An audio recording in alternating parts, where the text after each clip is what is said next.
In a previous video, I discussed the influence of pH levels on food properties and new possibilities for them. And today, I'd like to talk about temperature and demonstrate how to prepare 5 different food items using only hot water or milk and a thermos.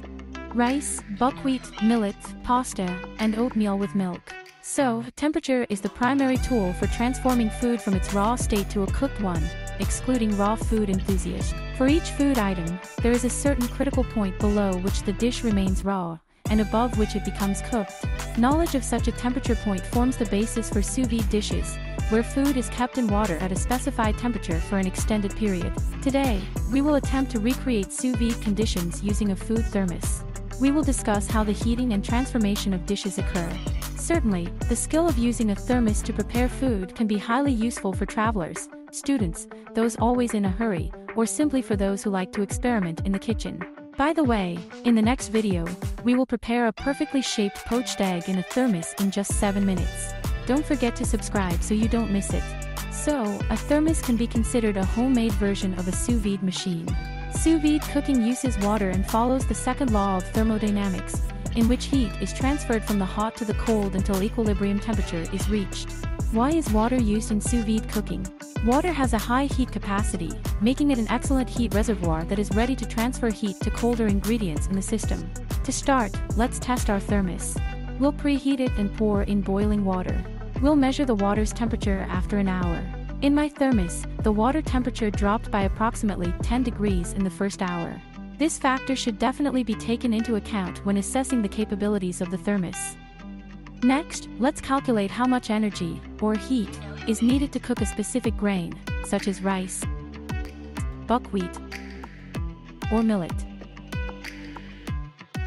To do this, we need to define 3 parameters for ourselves: the mass of the product, the initial and final heating temperatures, the specific heat capacity. The mass is more or less clear. Let's take 50 grams of dry grains, a serving for 1 person. The initial temperature is room temperature, which is typically around 25 degrees Celsius. The final temperature is the temperature required for the grains to swell and soften, as well as being comfortable for serving. For grains, this is approximately 75 degrees Celsius. The less familiar parameter is specific heat capacity.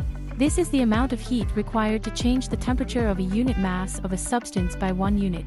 The specific heat capacity values for various products can be found on the internet. For grains, it's approximately 3.23 joule per gram per degree Celsius.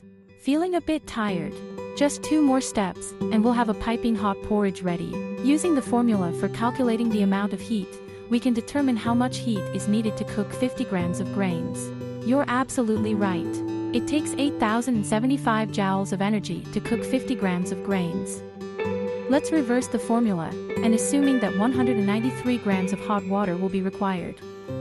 Taking into account some heat requirements for chemical transformations like starch gelatinization and protein denaturation, although they might not be substantial in this context, let's round the value up to 200 grams.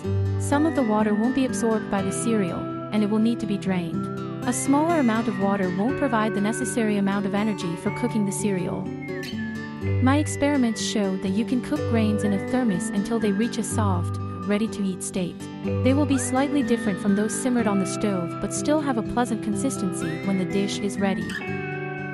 Pasta has a slightly lower specific heat capacity of approximately 1.66 joule per gram per degree Celsius. The serving temperature, however, should be higher, such as 80 degrees Celsius, to ensure that cheese, for instance, melts without any issues. Using the same formula for calculating the amount of heat, we find that for 50 grams of pasta, approximately 200 grams of water will also be needed. The al dente pasta is ready. Sprinkle with cheese and enjoy. Certainly, other liquids like milk can also be used as heat conductors. Milk has a specific heat capacity of 3.85 joule per gram per degree Celsius. If you want to prepare a delicious oatmeal breakfast to be eaten at work an hour later, you'll need to take 50 grams of oats, pour 200 grams of hot milk over them, and let it sit for 1 hour. By the way, oatmeal in a thermos turns out to be simply excellent. So, I've provided you with examples of how, using only the heat of water and an insulated container, you can prepare various dishes. This knowledge can be quite useful for your culinary needs. After all, you can not only place room temperature ingredients in a thermos but also already pre-cooked ones for 5 to 10 minutes. By reducing the cooking time, you minimize the loss of valuable nutrients and simply save time and effort, especially if they are limited. Share in the comments what you've cooked in a thermos and whether it turned out well. We'll meet again soon for cooking eggs in a thermos, almost like the Japanese do in hot springs.